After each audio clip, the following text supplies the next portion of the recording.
All right, good morning, everyone. My name is Saj, and I am a cloud solutions architect based out of the South Central. Sorry, not Southeast. And I just want to let you know that I'm recording this meeting. So if anyone doesn't want to be recorded, you may drop. Okay. All right. Today's topic is going to be about event hubs, and then let me just get started here. Okay. All right, just want to introduce myself. I've been at Microsoft for a little over a year. I'm a CSA, specializing in apps and infra. And earlier on, I worked at GoGo, that they provided wireless internet on airplanes. And before that, a small video company. And even before that, Motorola. So various experience in cellular infrastructure and telecom industry. And so currently, I'm a CSA, just working on a particular account here at South Central. And today I just wanted to go over, just give you an overview about event hubs. I'm not going to go too deep into it. I mean, obviously, if you have any questions, I'm happy to answer them. I'm just going to give you an overview of what are the features available and some of the things that you can do with event hubs. And if you have any more questions, obviously after the call, feel free to email me. I'll add that at the end of the presentation. And please also stop me if you have any questions, and happy to answer them. So don't mind being interrupted at all. Can everyone hear me okay? Just want to make sure. Yeah, I can hear you. Okay. Yeah, I can hear Okay. Excellent. Thanks. Okay. So within Azure, there's a set of messaging apps, or I guess a set of messaging features, resources that are available. And sometimes it can get confusing as to what do I use and when do I use it. And so the ones that you've probably heard of are Service Bus, Event Grid, Event Hubs, and Relay. I think Relay has been around for, actually, surprisingly, I think the longest possibly, and the least known. But I'll give you a brief overview of each of those so that you'll have an understanding of when to use which service. So Event Grid is normally for a form of reactive programming. So an event occurs, some kind of event occurs, and you want to be notified of that, and then you take an action based off that. So it's more of a programming model where you're waiting on certain events, and when that occurs, you take a certain kind of action. Service Bus is an enterprise class messaging between apps. And as it mentions here, the use case is like a point of sale system. So it's a push-pull model. And so something similar to maybe RabbitMQ or something like that. Okay. Relay is very interesting. It's a way of making your network connections available, or your, for example, as a allows you to expose your services of your, like, for example, of your corporate network to the public cloud. And so that's, and it gives you a bidirectional unbuffered socket communication between your end and the other end, whoever your customer or client is, but never revealing your end. So you're going through Azure, but it's never revealed on your end. So, and then finally we come to Event Hub. It's a data streaming platform. It's able to ingest millions of events and stream that data into maybe your like data lake or things like that, where you can ingest the data through Event Hub and you process it, and you can do analytics on it, things like that. So it's a massive scale event processing platform. Okay. So what are some of the things about Event Hub? It's a cloud service. It's offered as a PaaS solution. So there's no clusters, nothing to manage. You just create it from the Azure portal or from the command line, and it's a platform as a service. There's no, as I mentioned, there's no servers, networks, or brokers to manage like you would Apache Kafka. You read or write to a single FQDN, and that's where your Event Hub resides. And every topic that you have on will be under that same FQDN. So, and I'll show you a demo at the end here. It gives you an idea of how that works. It's a single virtual IP address, so the clients do not need to be aware of the different brokers or machines within a cluster. And finally, the scale is controlled by throughput units, and we'll explain that a little bit more. But a throughput unit is defined as like a 1 megabyte per second or 1,000 events per second, whichever comes first on the ingress, and 2 megabytes per second of 4K events per second. So, and you can scale that as you want. You could, start off with a small throughput unit, and then you can set it up to auto scale, and so it increases and decreases as you need it. You pay for what you use there. So let me go through a conceptual architecture of how Event Hub is. You have event producers using the Kafka protocol, HTTP or AMQP, that publishes events to different partitions. And then you have different event receivers that receive those events and process those events. So an event producer can be anything that sends data to an Event Hub. So and you can use HTTPS, HTTP, AMQP, or Apache's Kafka protocol. A partition is a defined, I guess it's each consumer that you have, reads a specific subset or partition. And so the way that works is that the data, and I'll explain a bit more about partitions, but you divide your data so that you can do you create multiple partitions so you can read multiple times. And you're not reading the same data, but you have multiple downstream readers that can read data in parallel. So if that makes sense, and I'll explain a little bit more later. Consumer group is a view of an entire event hub. So what that does is that it gives you a state or a position or even an offset within your event hub so that you can always go back or start at different points in your event streaming. And as I mentioned before, throughput units are pre-purchase units, and event receivers are any entities that read your event hub from event data from an event hub. Any questions here? Okay.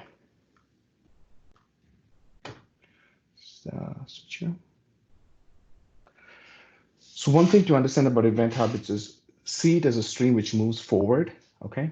And you can go back in time to replay your event. So that's the part that we talked about earlier. So you can always go back to a particular offset if you want to replay your event. So an Event Hub will allow you to record up to 7 days worth of data, and you can that's configurable from 1 day to all the way to 7 days. And you can go back to any point in time and see what your stream looked like, especially if you want to look at data that's coming from some telemetry data that you want to see what happened, what caused certain events to occur. This is a great way of doing that. So it allows you to go back in time to replay events. And then, as I mentioned before, an event hub can write to different partitions, so it improves downstream parallelism. So the one thing to remember about partitions is that it's not the same data written to each partition. It's different data written to different partitions. So if you are listening on partition 1 and the data is written to partition 2, you're not going to receive it unless you're listening on partition 2 as well.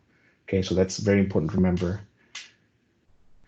And usually the number of partitions that you configure has to correspond to the number of downstream readers that you have. So. And as I mentioned before, again, it's just really important to remember that the data that's written on each partition is not the same, and the partition count cannot be changed just once it's created. One feature that Event Hubs has is that it has a Kafka surface. So what that means is that it provides a Kafka endpoint for your existing Kafka applications for both reading and writing. And it supports the Kafka 1.0 protocol and later. So also to understand is that Azure is not running or hosting Kafka brokers, but Kafka is supported by implementing the TCP protocol, Kafka TCP protocol. So it's not Kafka underneath, it's a totally different resource underneath, but it provides a Kafka surface so that your Kafka applications can easily be ported to Azure. Event Hub supports both AMQP and Kafka protocols to read and to write. And here are a few concepts, so terminologies that between Kafka and Event Hub. So a Kafka cluster is an Event Hub namespace. Kafka topic is called an Event Hub, and this can get sometimes a little confusing. And then the rest are pretty much the same: a partition, maps, and consumer group and offset as well, maps. Any questions here about Kafka and Event Hubs? Okay.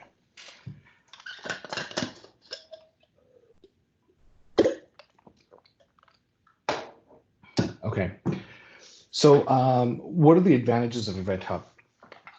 One of the things is that it's a like I mentioned before, it's a purely PaaS solution. So there's no setup. It's fully managed and it's easy to scale, as opposed to running your own Kafka cluster would require you to procure hardware, install on your physical network, manage the OS, the security patches, things like that, and then also have to manage load balancing. But with Event Hub, there is no setup. You just simply, and I'll show you a demo towards the end.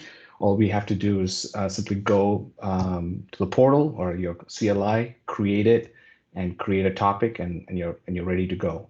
So and it's easy also to migrate data to your cloud. So and in turn, you can also connect from your Event Hub. You can connect to other Azure services, which is another powerful feature. So.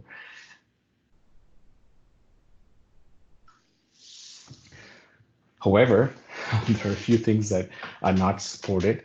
So the idempotent producer in Kafka, where you can exactly have one delivery, guaranteed delivery, but one delivery only once is not supported. Then the transaction, so basically an atomic read process, right? So where you're listening on one topic, you process that event, and then you write, which is treated as a single atomic event. That is not supported in terms of guaranteeing that is not supported in Event Hub. And then compression, end-to-end block compression by the producer, that's also not supported.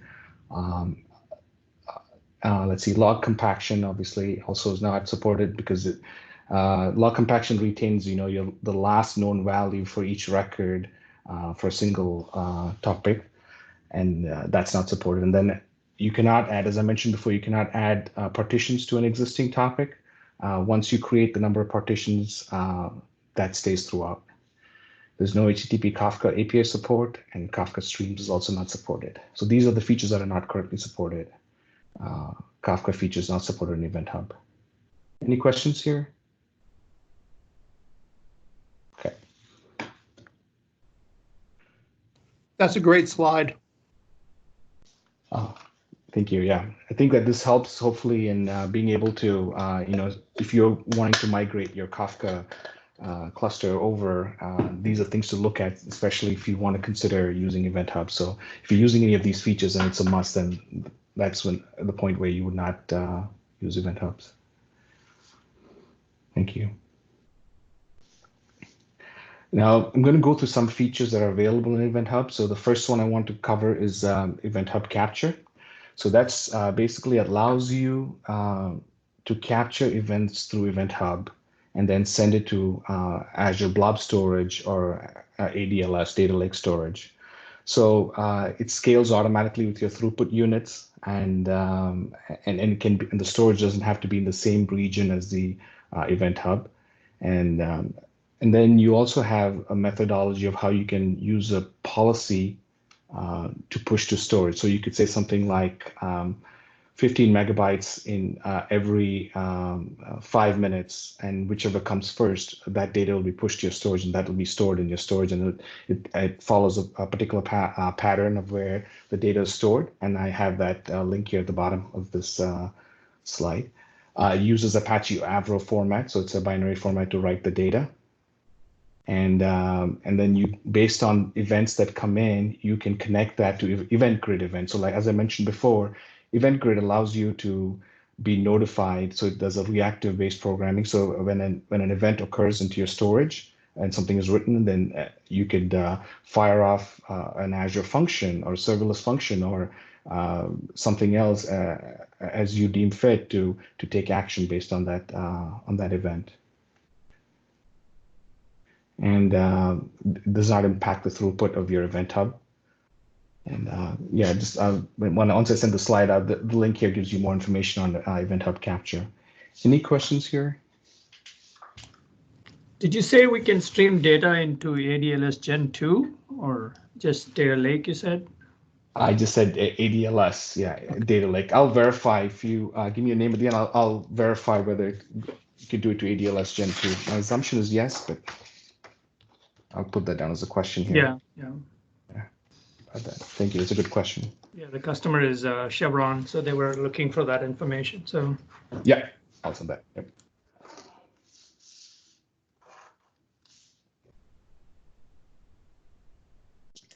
Another feature is Event Hubs dedicated. And if you have a huge need, like a high throughput need for events that are coming into your Event Hub, one of the recommendations is go with a dedicated option.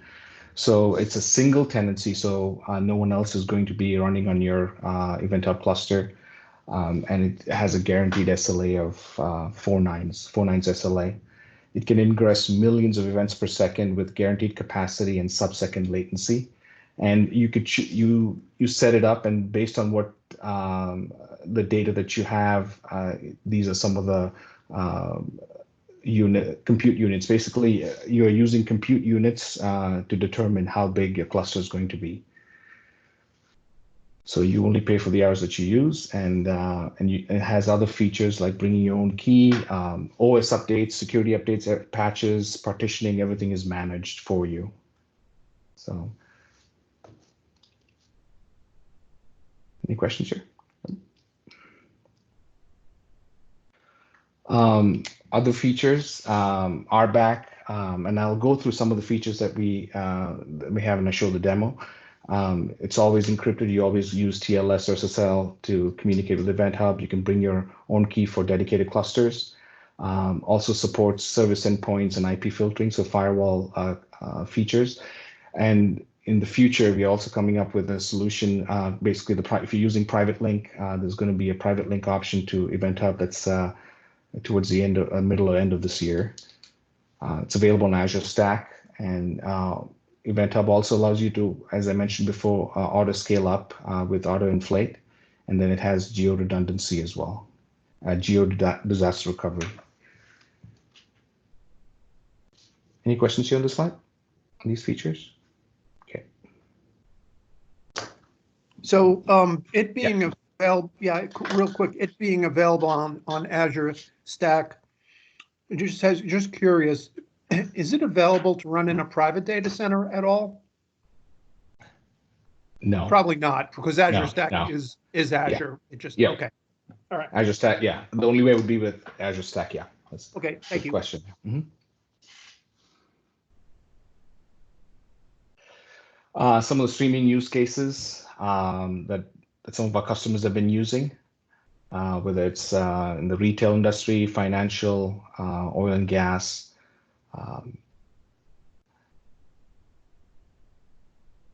And I just wanted to share, like, this is a model where you could ingest massive amounts of data, store it in in blob storage or ADLS, and then use stream analytics to prep and train, and then you could serve that to your apps, whether it's Power BI or something else. So Event Hubs is a critical piece in that, and let you do that.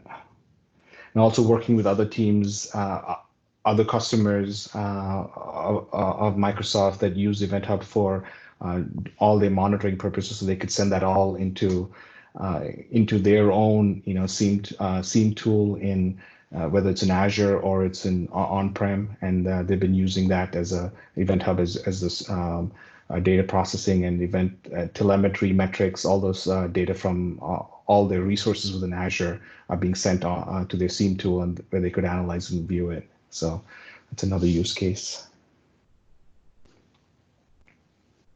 Okay. I'm going to go through a demo here. Please let me know if this is not, if this is clear. You guys can see this, hopefully. So I'm going to go through this creation of how simple it is to create an Event Hub. Just going to call it AZ Power Launch 2. And there are two different pricing models. Outside of the dedicated, there's two different pricing models, standard and basic and standard. So I'm going to go ahead and choose standard. And here's where you choose your GDR. So if you want to be take care of disaster recovery, this is where you make your namespace zone redundant. So there's an option that you could use. not going to choose that. Kafka is automatically enabled now. Earlier on, you had to manually enable it, but now it's, I think, automatically enabled. It's happened the last few months. Let's just choose Azure Power Launch, set it up in, why not, West US 2. Here's where you set up your throughput units. So I can start off with 1, and then I say auto inflate to a maximum of, say, 7. And so then it'll take care of auto inflating when demand increases. And then I click create. That's it. It takes a few minutes to create. So before this presentation, I had created another one. And let me just go through some of the features that it has.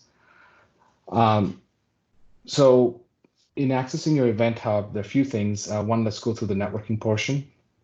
So you could set up, just like you would with storage, you could set up networks that will have access to your Event Hub. So as I mentioned before, private link is currently not supported, but that's planned for the future.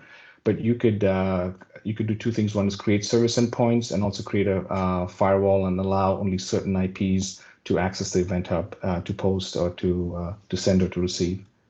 So here's an example. I just add a select networks, and then I say add existing virtual network, and then once I choose, let's say, VNet, and select a subnet, and then it allows only that VNet to access the Event Hub. Okay. Any questions here on the networking piece?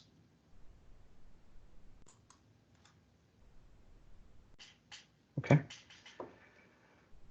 Now, once you create your Event Hub, within the Event Hub, and so it's equivalent to Kafka's topic, is what's called the Event Hubs. And so you can create, these are basically your topics, and you create a name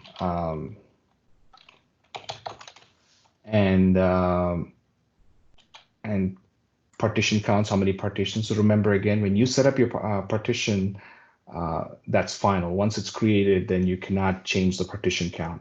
So you could just select 32 partitions and then never have to use it. But if you need to use it later, you could add more. You could use the ones that you've already created. Message retention, this is where you just set up how many days you want to save your events. So the way it works is you save it for 7 days. Your events are saved for 7 days, and then you use the offset to go back to a particular time and replay a set of events. So if you know that at this time, this day, you had a flurry of events come in and there was an issue, you could always go back to that point and replay it to even determine what the error was or how certain thing, what occurred in your whatever process that you're listening to. And then this is to set your capture, to say where you want to store the data in either ADLS or blob storage. So let's see here. Okay, I'm just trying to see if the ADLS Gen 2 is selected here. But yeah, it doesn't give me information. That's not an option, I think. Yeah, doesn't look like it. Yeah. And this is just blob storage? Yeah, blob storage, yeah. So you have a choice of ADLS and blob storage, yeah. You set up your container, and then you could say how you want to store your files. So it's based on the namespace, event hub, partition ID, and based on however you set it up, then you could view, and then you could take action on that particular container through Event Grid to run a function, a serverless function that will handle that the file being written there, the data being written there. And then so I'm just I'm going to say off right now. Any questions on the capture part? Okay. So you read at the container level, or where do you read? Correct, at the blob level, yes. So if there is a lake, it'll be considered as a single container?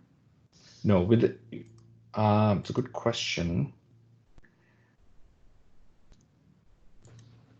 It would be within your data lake path. I think you have to set up the path that would in your data lake store. So to be honest, I've not worked with the ADLS to get the data, so I've only used it for storage. But I can get you more information for that.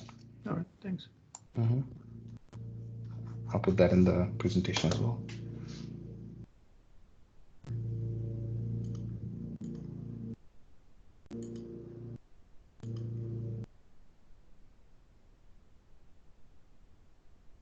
and that's it. And then all you have to do is then write to the fully qualified. So all you have to do then is write to your event hub. So this is the fully qualified domain name of your event hub. This is, and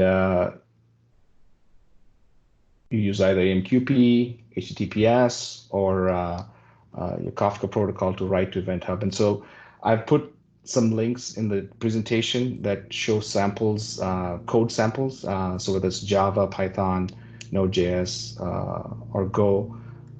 And so here's an example of writing events in Python.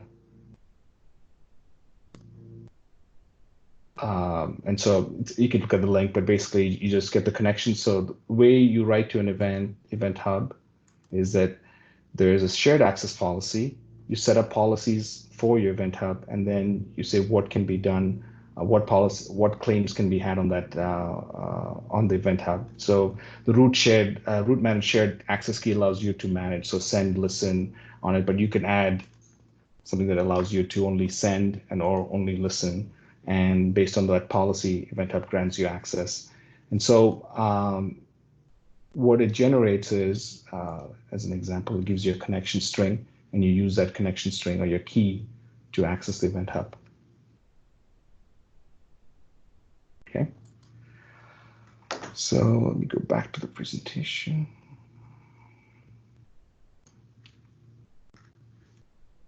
Okay. I've had a little bit of resource. I've set a little bit of resources here that you could get sample source code and more information on Event Hub. Does anyone have any other questions?